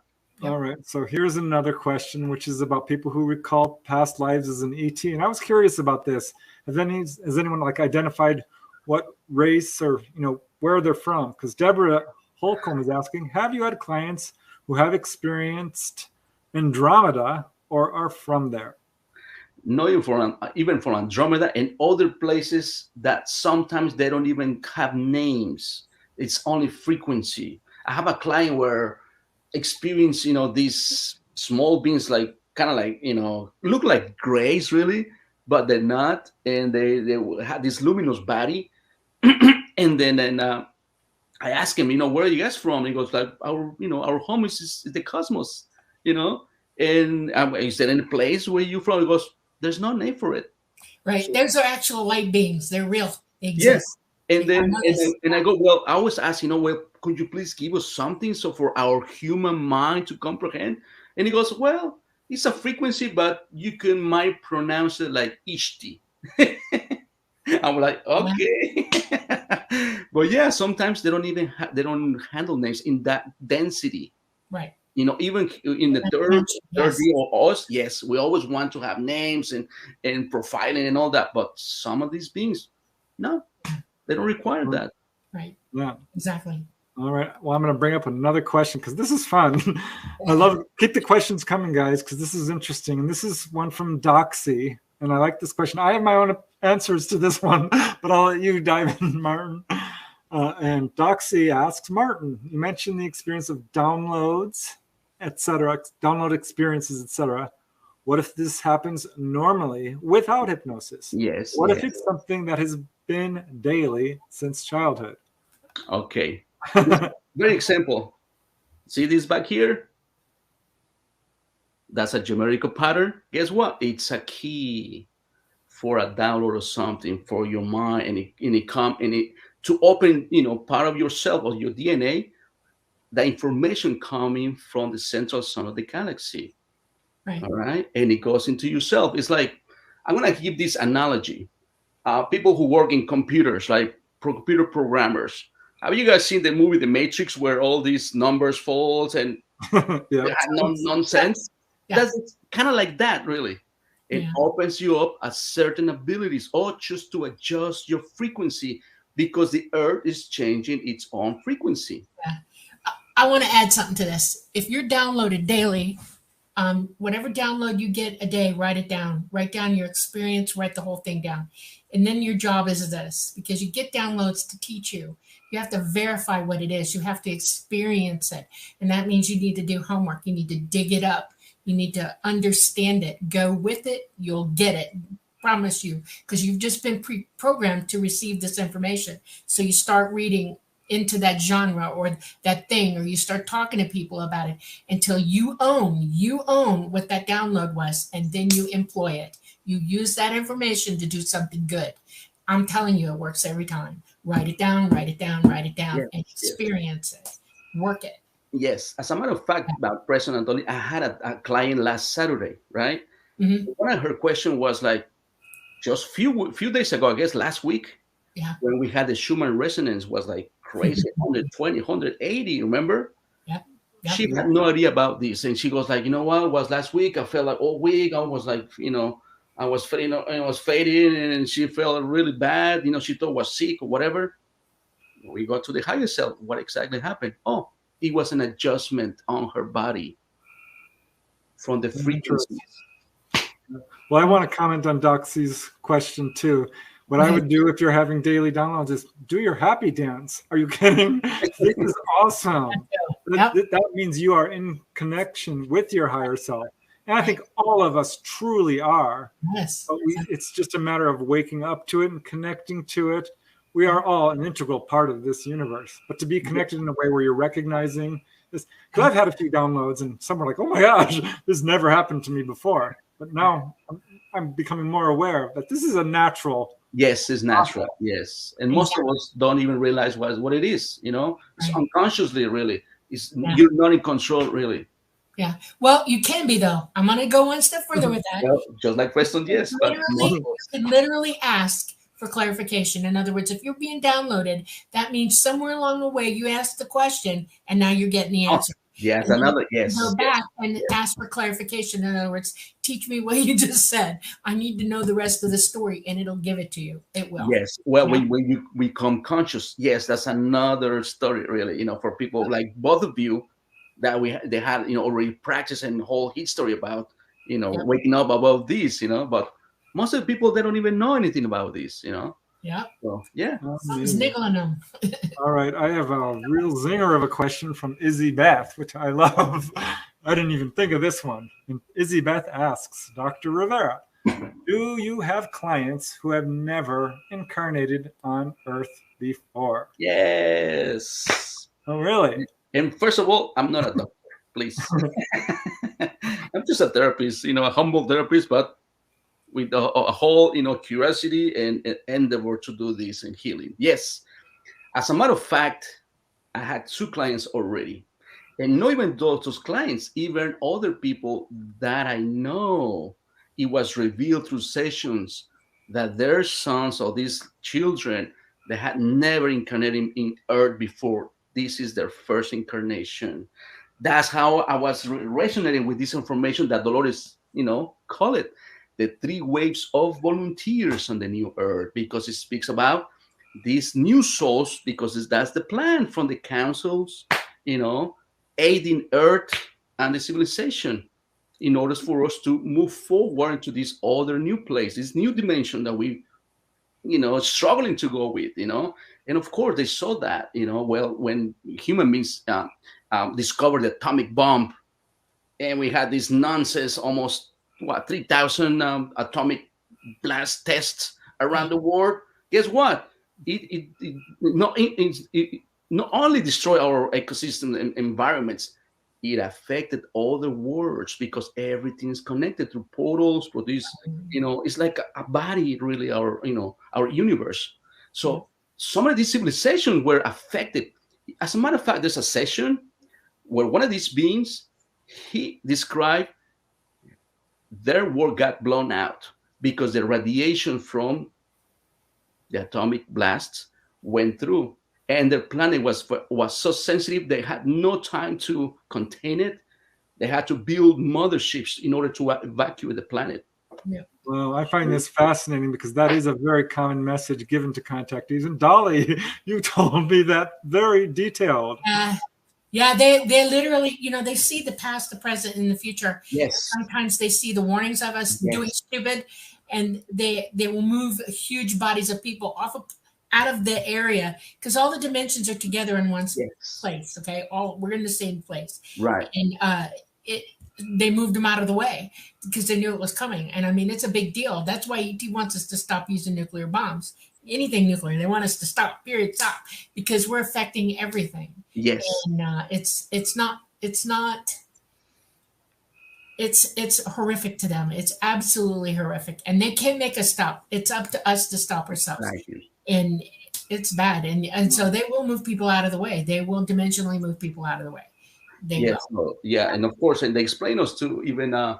that they say they cannot intervene directly because that's one of the principles, but indirectly in all different ways. Yeah. Yes, that's why they had this plan of these new waves of volunteers Right. to come to, first of all, heal Mhm. Earth. That was one of the messages that was through my sister, really, Oh, wow. where these so-called Earth guardians came through and give us a lot of these messages. And remember, well, people would say, it's your sister. Guess what? My sister was like a Jehovah Witnesses for Wow. over 20 years. And think about just his belief system was so, narrow to the religion. Yeah. And then having this session, hypnosis session, and even these guardians presenting themselves and displaying all these, these messages through her and even speaking through her. Now, you just said something about 3 or 4 sentences back, which sort of resonated with me because this is something a lot of experiencers have told me, that the ETs told them, we can't intervene directly. Yes. You have to solve your own problems. Yes. We can only teach, guide, heal, help, wake you up. Right. But it's up to you. Yeah. I want to say this. It's important because it's up. When I was young and I was being taught by ET, if I did something totally stupid or I was about to make a huge mistake, they went dead silent on me. They stopped talking. And it was obvious. Nobody had anything to say to me. And they left me to myself to figure out why they were backing off. And I finally learned the rule to that. And that is question my motives, question what I was doing, figure out why this is unacceptable behavior, or what could I do to make it better, resolve it, make amends, anything to bring a resolution for myself to this. They're not doing it for me. I had to do it for myself. Yes. This is how they feel about us. And we are their children. We're all related. Okay. And they know that we created these problems for ourselves, and it is not up to them to solve them. Right. It's up to us. Yes. We have to do that. We do. Yes. So, yeah. And then in this plan, they're trying to give us a little push on indirectly, really, Right, new waves, because one of the message was like their energy, they had no karma. Another message they were saying that we have a symbiotic relationship with the planet Earth. So every emotion that we carry, even through unresolved issues through past lives, all these wars, all these conflicts, affects the planet. Yeah, it affects everything on the planet. It affects every one of us. We're, okay. I want to bring this up. We have more questions, so we want to get through them. So, all right. Go ahead. I'm just saying. Okay. All right. I want to bring this up. This is important information, and I've been sitting on it for a while, and you've just given me an open. Okay. Vibration. Vibration is the result of something that has energy that has already occurred. The energy creates the vibration. If you ring a bell, there's a vibration from it, a sound. Yes. Okay? We are causing vibrational qualities to each other. Yes. The planet is like a crystal. It absorbs that energy. Okay. The planet's not exactly alive, but it absorbs the vibrations that we send to it mentally. We can affect anything in this universe mentally. And we are a huge group of people on this planet, and we are affecting it. And it's a rebound. Just like we're in circuit with our sun, we're in circuit with this earth. And whatever we send into it, it'll bounce right back out at us. Exactly. It's us doing it to ourselves. And I wish people would learn that lesson and understand that this is how it operates. This is how energy works. And if you're going to put a bunch of negative energy, you're going to get negative back. For every action, there is an equal or opposite reaction. Principle cause effect. We all have to understand that. When you hold the crystal, you're not receiving messages from anybody else you're taking your energy, you're putting it into the crystal, and now you can feel that energy and read it to yourself. You can Yes. feel and see your own quality, your own mind in that crystal. And then somebody else can hold it for a few minutes and actually read you from that crystal. Yes, that could happen That, too. that, Yes. That's how we communicate to one another. And Yes. that's how we send it to the earth, and the earth sends it back, and we got to stop it. We have to stop affecting everything in a negative way. Yes. Absolutely. Yes. And to add a little more what you said, there's even people who experience being a crystal. Yes, absolutely. All right. Even a star. I've got a bunch of questions, and we have not even 15 minutes left. So Oh my God, it went so quick. So this is a pretty simple one, I hope.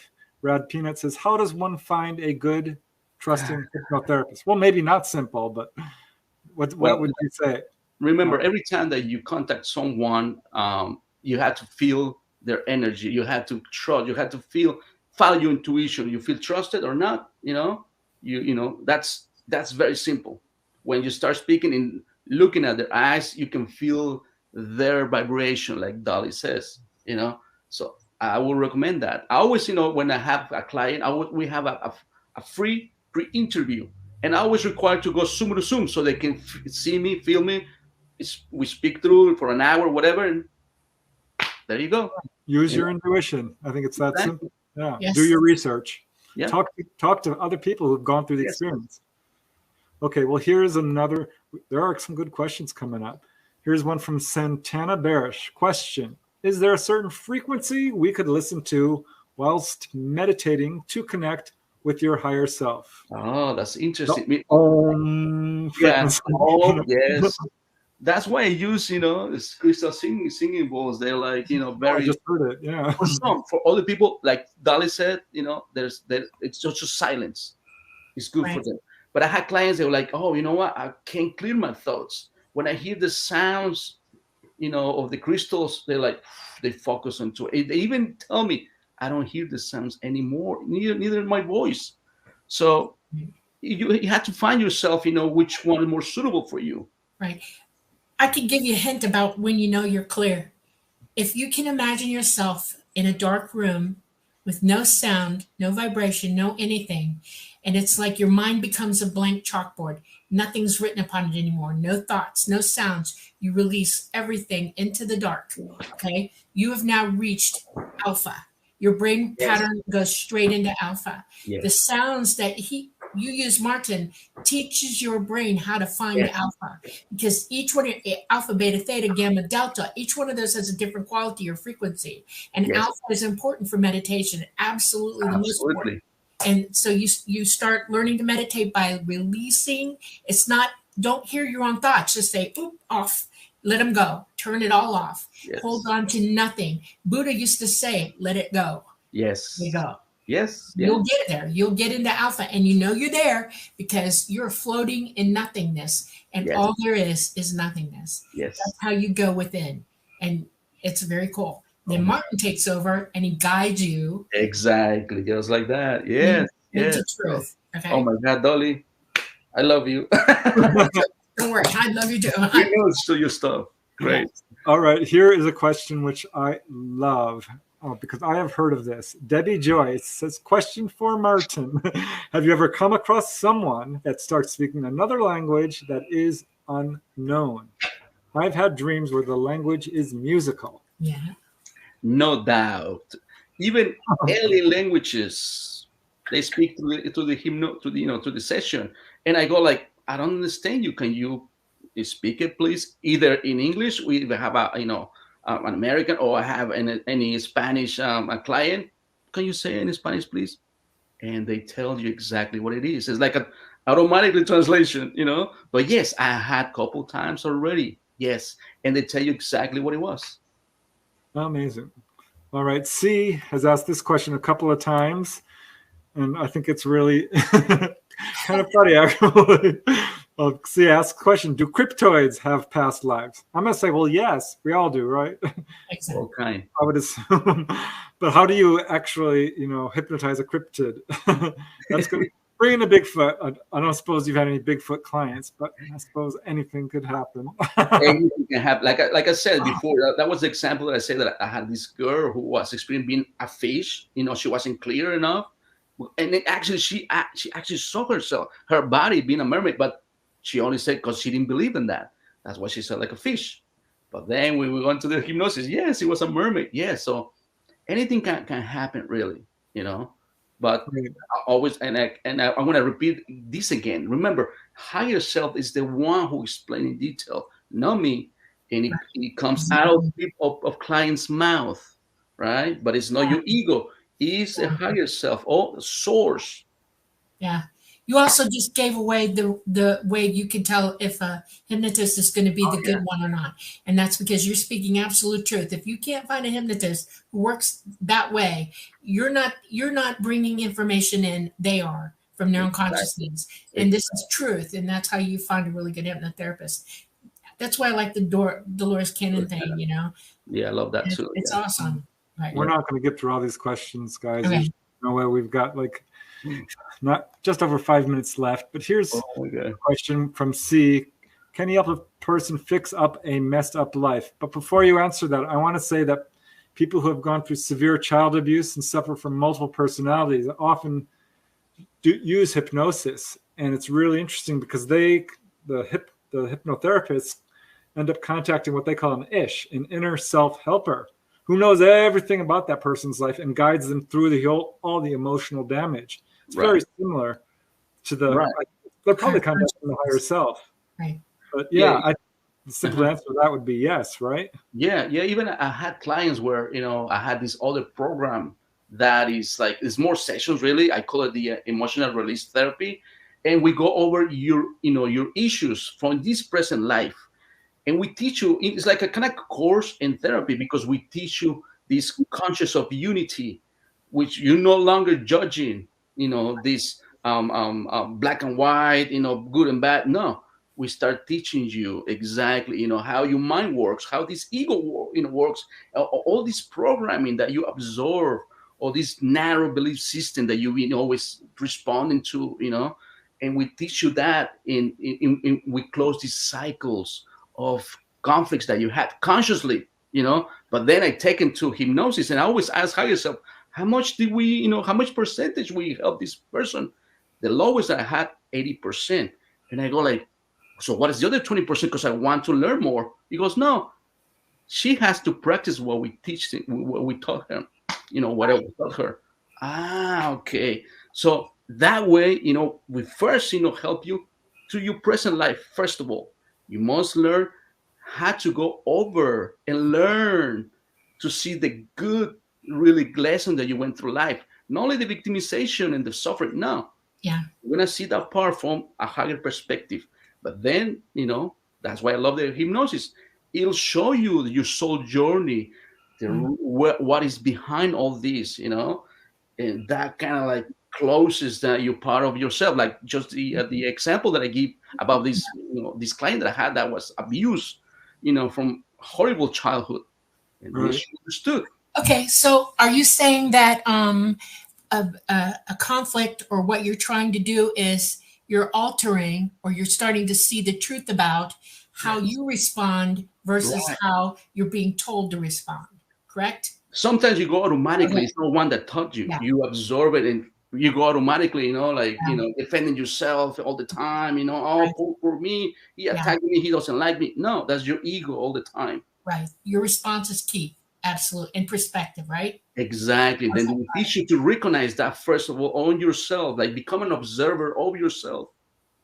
Okay. And we help you to go through the process of forgiving, understanding, and letting it go. Yeah. and see what's the, but even though there's even traumatic, experiences, there's always something good about it. And people say, if you were raped, or how come you say that? No, there's always a reason. That's why hypnosis will clear all that for you. Exactly. Well, this is probably going to be the last question we have time for. And it's a little bit off topic, but the moon and the stars says, why do some people suggest studying the astral plane in depth before trying to do it, while others just state to wing it. I'd say wing it. You're already doing it. That's kind of what, going into hypnosis is like. It's a journey towards the astral planes. Yes, exactly. In all dimensions and so forth and beyond. There's even more stuff that we haven't, we start discovering these new parts of the universe that we don't even have any idea of. Right. It's amazing. Yeah. Well, the comments that are coming in, Martin, are just really complimentary. We're loving you. You're doing a great job. Guys. Maybe we can answer one more because we do. Well, gosh, maybe we should. No, we don't really have time. So because I want to give you some time, Martin, to thank you so much. Talk about your own, where people can reach you and some of the links and how people can reach out to you. We'll certainly answer questions in chat later if you want to post them again, because this will be in archives. But yeah, tell us where people can reach you and any information you want to share before we have to close this up, because we have 2 minutes now. Thank you, Preston. People can reach me in, you can see it www.quantumbalance.center. You can find me there. In my social network, you can find me as QHST Martin Rivera in Instagram and Facebook, and even my name, just Martin Rivera, in Facebook. I interact with those most of the time, but you guys can reach me through my website, really. Yes, and we will also have in our notes your information out there for you. Thank you so much. We would like to thank you for coming to the Light Gate, Martin. We want to do this again. There's more to explore with you, so we're going to make another appointment with you. Is that okay? Oh, that's beautiful. We ended up really short on all this information that I had. Okay, all right. And so we'd like to thank all our audience and everybody for their questions. Thank you for being here with us. We appreciate you. We love you very much. And please come and see us again here. And we're going to endeavor to keep this all going really, really well for all of us. It's an exploration and we're all involved. We also want to thank our producers and sponsors. We are part of the United Public Radio Network, UPRN, coming to you from the beautiful city of New Orleans, 107.7 FM, and the United Paranormal Radio Network at 105.3 FM. We want to thank Roku and Facebook listeners for being here, and our Facebook listeners. And I want you all to go and have a lovely, lovely time this week. And Preston, last words. Oh, thanks, Martin. I had a great time. I knew it was a good idea to bring you on the show because you have really brought a lot of light to this subject. So thanks so much. Thank you so much. It was so much fun. Okay. All right. Bye-bye, everybody. Bye. Till next time. Thanks for coming.